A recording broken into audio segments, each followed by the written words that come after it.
వైసీపీకి అవంతి శ్రీనివాస్ రాజీనామా చేశారు. పార్టీ ప్రాథమిక సభ్యత్వానికి రాజీనామా చేశారు. వ్యక్తిగత కారణాలతో రాజకీయాలకు దూరంగా ఉండాలని నిర్ణయించారు అవంతి శ్రీనివాస్. కార్యకర్తలు అందరూ అంతే ఇబ్బందులు పడుతుందని చూశారు. సో ఇప్పుడు మళ్ళీ ఈయన కూర్చుని ఇక్కడ తాడేపల్లిలో కూర్చుని ఆయన సార్ చెప్పేస్తారు. చెప్పేయడం చాలా ఈజీ. మీరు కలెక్టరేట్కి వెళ్ళండి, ధర్నా చేయండి, గొడవ చేయండి. సో ఆ ఇబ్బందులు ఉన్నాయంటే ఇబ్బందులు వస్తే వాళ్ళకి ఏదో అడ్వకేట్ పెడతాను, వాళ్ళకి బెయిల్ ఇప్పిస్తానంటే ఇంకా వాళ్ళ ఫ్యామిలీ ఉంటారు, వాళ్ళ ఇబ్బందులు ఉంటాయి. అందరూ అంత లైట్ తీసుకోలేరు కదా. చాలామంది చాలా రకాల ఇబ్బందులు ఉంటాయి. మరి అది అన్నింటి కాకుండా ప్రభుత్వం ఆర్థిక ఇబ్బందుల్లో ఉంది. కొత్త ప్రభుత్వం వచ్చింది, ప్రజా తీర్పు ఇచ్చారు.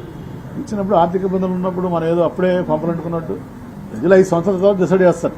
వాళ్ళు సూపర్ 6 అమలు చేశారా లేదా, వాళ్ళు ఇచ్చినప్పుడు మేనిఫెస్టో అమలు చేశారా లేదా అనేది పీపుల్ విల్ డిసైడ్.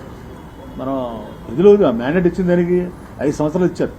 రాష్ట్రపతి గారు చెప్పేవాళ్ళు ఏదైనా అడిగితే ప్రశ్నలు, సార్ మీరు ఇచ్చలేదు అంటే అవునయ్యా చేయలేదు, మాకు చేయమని 5 సంవత్సరాలు టైం ఇచ్చారు. 5 ఏళ్ల తర్వాత మీరు అడగండి మమ్మల్ని అని చెప్పేవాళ్ళు ఆయన రాష్ట్రపతి గారు. 5 ఏళ్ళు కాదు కదా, 5 నెలలు కూడా ఆయన టైం ఇవ్వకుండా వెంటనే మీరు ధర్నాలు చేయండి, రాష్ట్రాలు చేయండి, ఇచ్చేయండి, నచ్చేయండి అనేది మంచి పద్ధతి కాదు. ఎందుకంటే రాష్ట్రం అభివృద్ధి చెందాలంటే వాళ్ళ కేంద్రం దగ్గర కానీ రాష్ట్రం దగ్గర కానీ ఒక లిమిటెడ్ నిధులు ఉన్నాయి.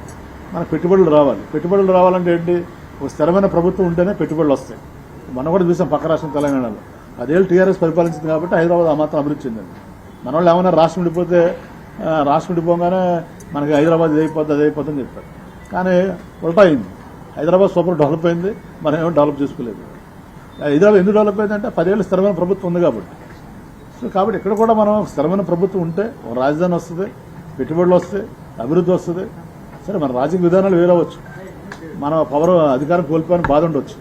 అట్ ద సేమ్ టైం రాష్ట్ర అభివృద్ధిని కూడా మనం దృష్టిలో పెట్టుకోవాల్సినటువంటి బాధ్యత ఉంది. కానీ మనం ఇలా ప్రతిదానికి రాజకీయ ప్రయోజనాలే పరమావధిగా మనం ముందుకెళ్ళడం అనేది ఎంతవరకు కరెక్ట్ అనేది నాకు అర్థం కాక, అది దానికోసం అడ్జస్ట్ కాక నేను ఈ రోజున దాంతోపాటు నాకు వ్యక్తిగతంగా కూడా 5 సంవత్సరాలు నా జీవితాన్ని కుటుంబాన్ని నేను కూలిపోయి దూరం ఉండడం జరిగింది.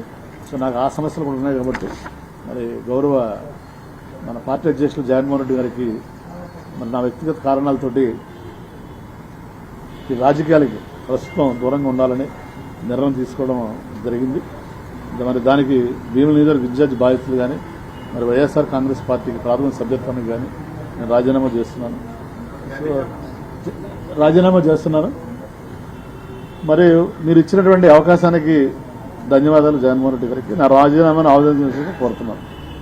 మరి ఏ కాపీలని మన విజయసాయిరెడ్డి ఆర్సీ గారికి, పార్టీ అధ్యక్షులు గురువా అమర్నాథ్ గారికి, అలాగే సెంట్రల్ ఆఫీస్ కూడా పంపిస్తున్నారు.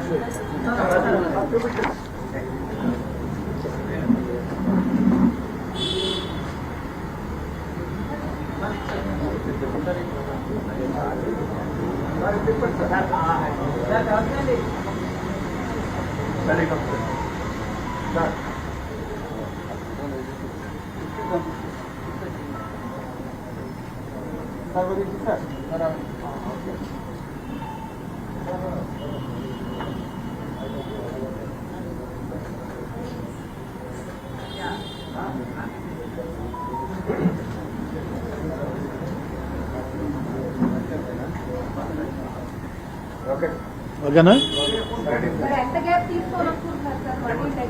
రాజకీయాలు